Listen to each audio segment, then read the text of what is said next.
There is a law acting upon you right now, as you breathe, as you think, as you feel. It does not ask whether you believe in it. It does not wait for your permission. And it is responding, at every fraction of a second, to the exact frequency of what you vibrate inside. This law was taught by the greatest sages in history, confirmed by the greatest physicists of the 20th century, and suppressed from you for the one reason that matters. Whoever truly understands it can no longer be controlled by fear.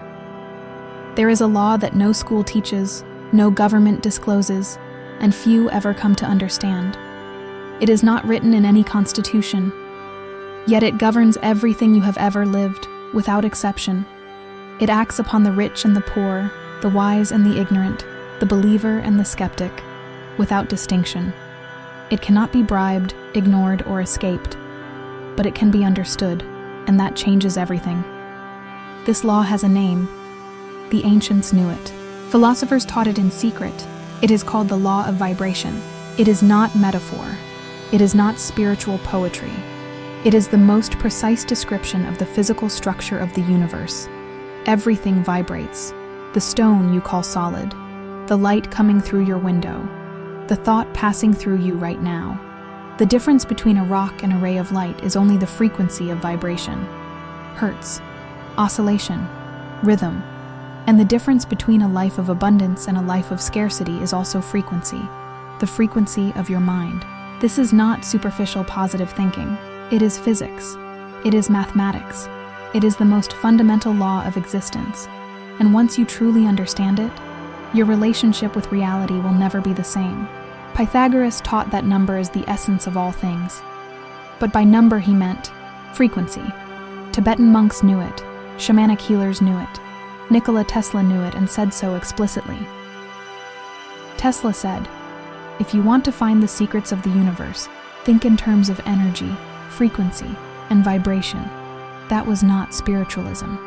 It was engineering, the most precise engineering that exists, the engineering of consciousness. And the starting point of that engineering is a simple question. What frequency are you vibrating at right now? Because the frequency at which you vibrate is not an accident. It is the accumulated result of your dominant thoughts. And the universe, like a perfectly calibrated mirror, reflects back exactly that frequency. Not what you ask for, not what you deserve, what you vibrate. Always, without fail, without exceptions. This is simultaneously the most liberating and the most challenging news you can receive. Liberating because it places the power in your hands. Challenging because it demands you stop blaming the external.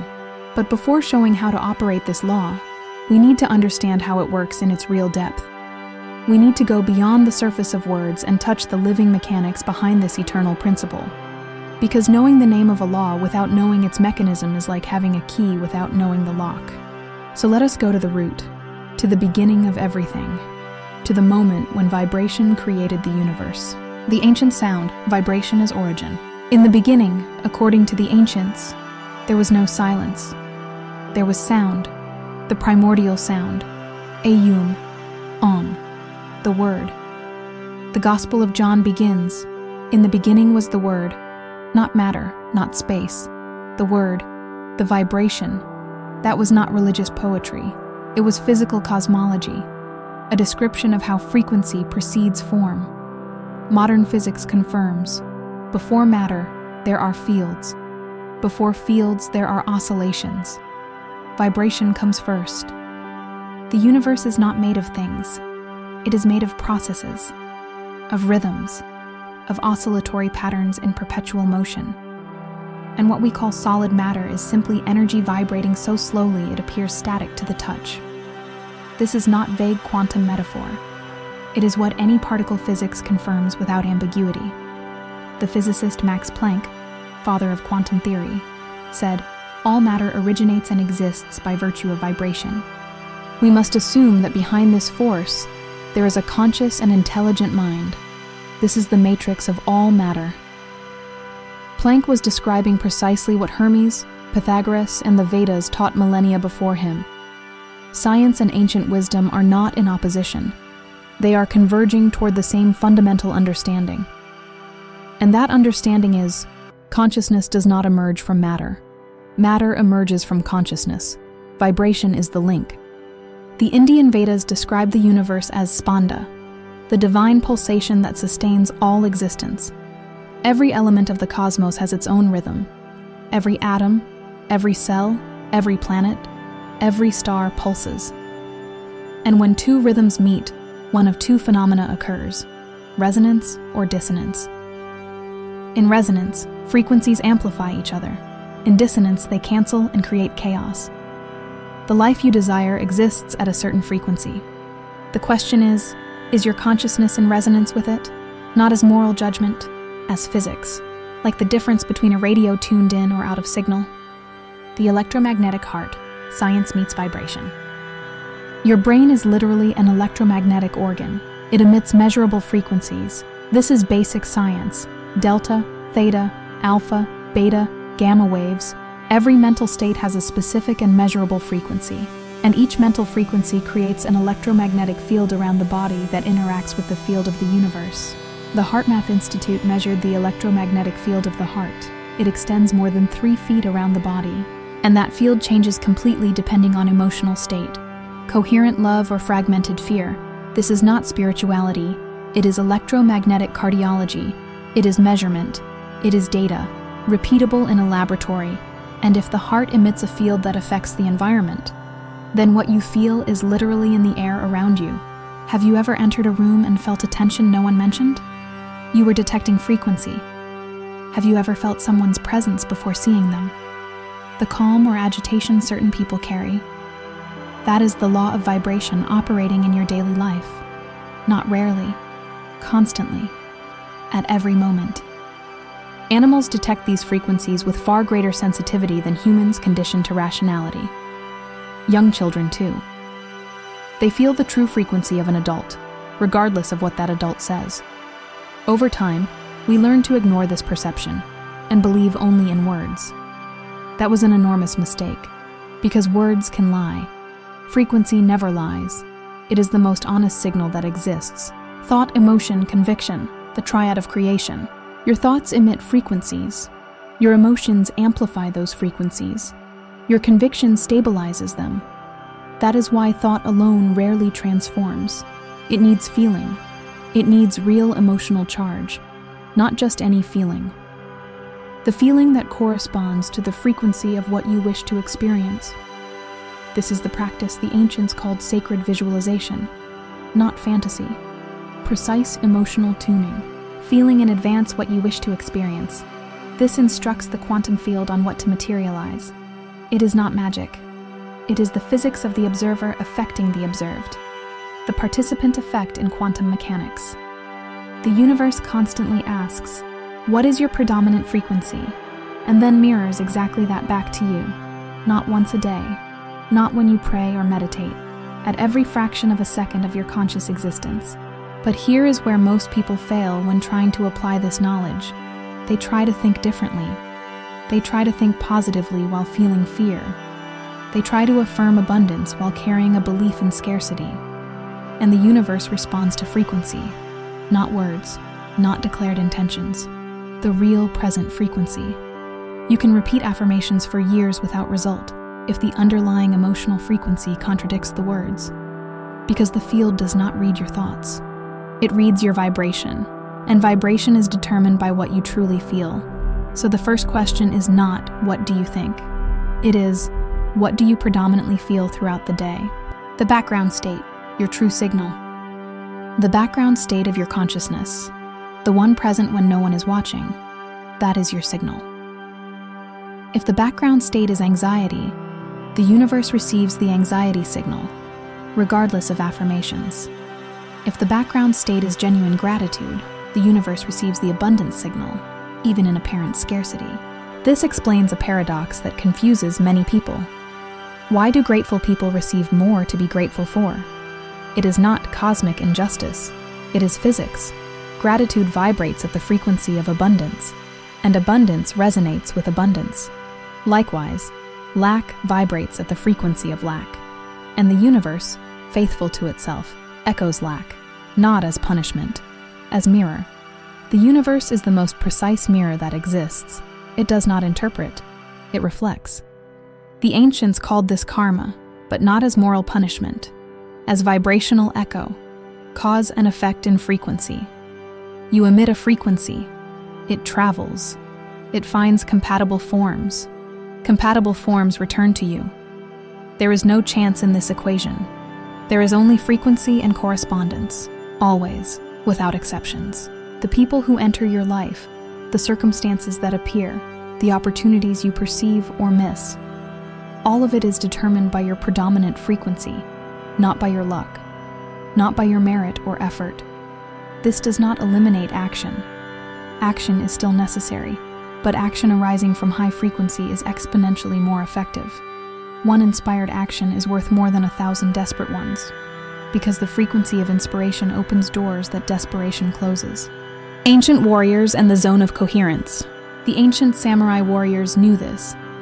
To act from the center, mushin, the mind without mental disturbance. Great artists know it. When the work flows, it is not effort. It is alignment of frequency with the creative field. Great athletes know the zone. It is frequency.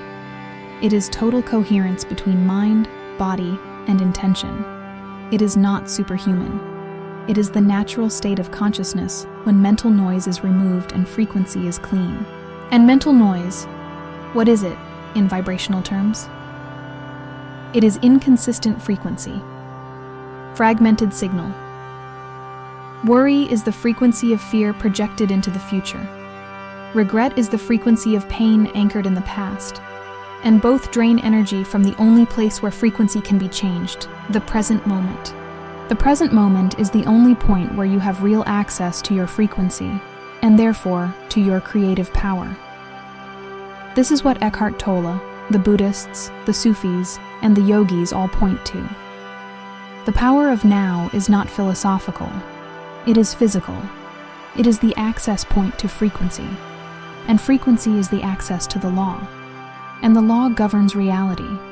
When you are fully present, your frequency becomes coherent automatically, without effort, without technique. Because the mind in the present does not project fear nor carry pain, it simply is. And pure being has high frequency. The body as a frequency instrument. Now let us speak about something few people consider. The body as a frequency instrument. Each organ of your body has its own resonance frequency. Your heart, your brain, your cells. When these frequencies are in internal harmony, the body functions with extraordinary efficiency and robust health. When there is internal dissonance caused by chronic thoughts of fear, anger, or sadness, the body falls ill. Psychosomatic medicine documents this extensively. Chronic stress literally alters cellular structure. But the opposite is also true. High-frequency emotional states promote genuine cellular regeneration. Dr. Masaru Emoto photographed water crystals formed under different intentions and music. The results are stunning. Water exposed to the word love forms crystals of perfect symmetry. Water exposed to hate forms chaotic structures. Your body is 70% water. The frequency of your thoughts is literally sculpting your biology, not metaphorically, literally. The physics of water and the biology of thought confirm this without ambiguity. So caring for your frequency is not spiritual self-indulgence. It is the most responsible way to care for your health. What you feed your mind determines your frequency. What you feed with attention, you amplify. And what you amplify with attention and emotion, that is what the universe receives as your vibrational request. The fundamental inversion. You create, you do not react. We arrive now at the heart of the matter. The revelation the ancients protected and modern science is rediscovering. You are not reacting to reality. You are creating the reality to which you react. This is the fundamental inversion. Most people believe, something happens, I feel, I vibrate. The law says, I vibrate, I feel, this happens. This inversion changes everything, because it places the origin of experience exactly where you can access it, within. Not as comfortable metaphysical belief, as logical consequence of quantum physics and modern neuroscience. The brain does not record objective reality. It constructs a simulation based on its expectations and frequencies. Two humans in the same situation live in completely different realities because they vibrate at distinct frequencies. One perceives obstacles, the other perceives opportunities.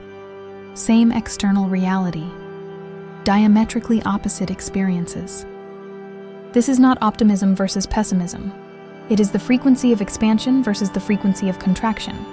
It is physics. And here is the most profound point. You can change your frequency deliberately, regardless of external circumstances. That is the power no circumstance can take from you, that no government can legislate away, that no force can remove. Viktor Frankl, a Holocaust survivor, discovered this under the most extreme conditions imaginable. He said, "Between stimulus and response there is a space. In that space lies our freedom and our growth. That space is where frequency can be chosen. It is where the hermetic initiate lives deliberately. Most people never find that space.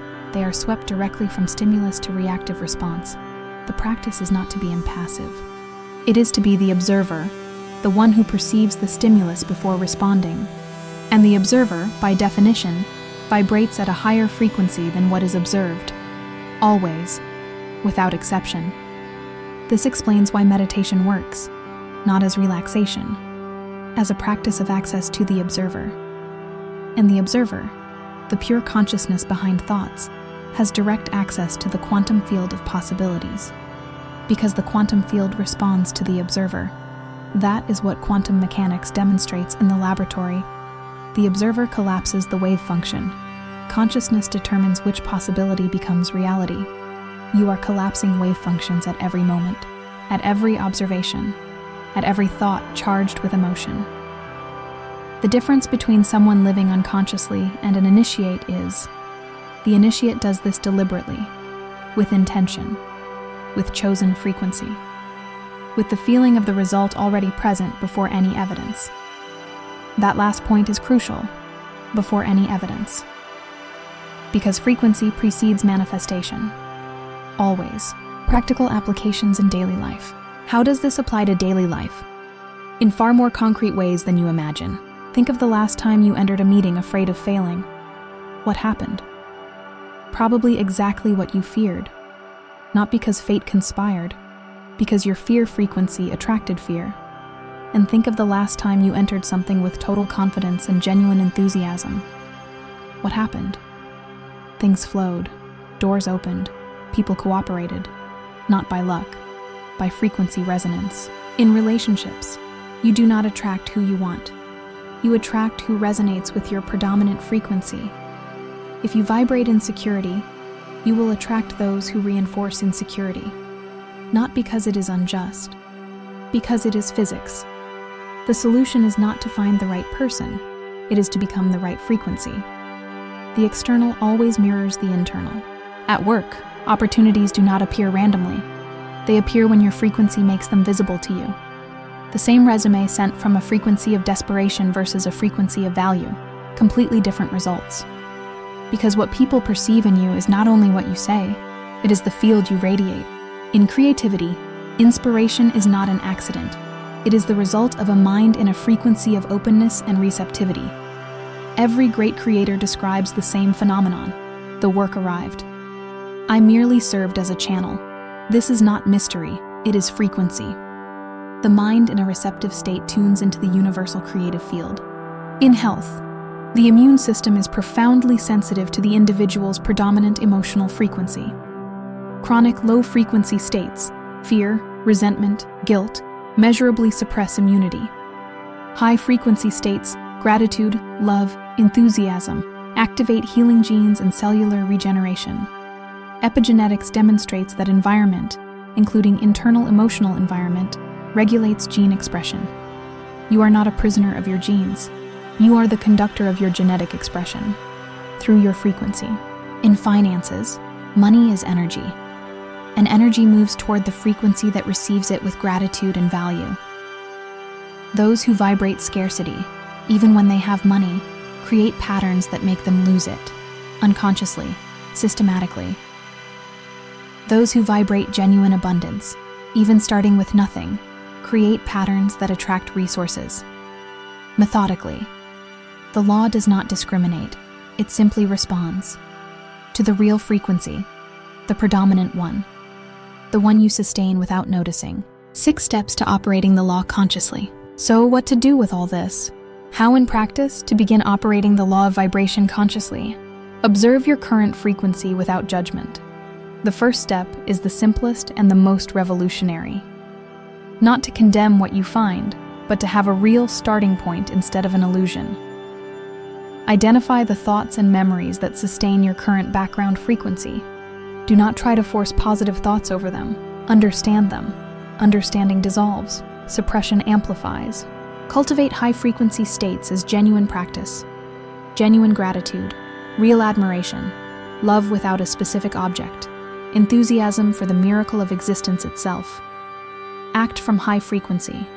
Not to force results, but because inspired action flows naturally. Action arising from gratitude, love, and enthusiasm brings the universe along, not as assistant, but as partner. Be patient with the time of manifestation. Frequency acts immediately.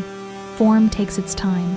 A seed does not bloom the moment it is planted, but it is a flower from the moment it is placed in the earth. Your frequency is acting now. The universe is responding now. The form is on its way. Trust the process. Closing, the responsibility of knowledge. The law of vibration is not a reward system. It is a correspondence system, as precise as mathematics.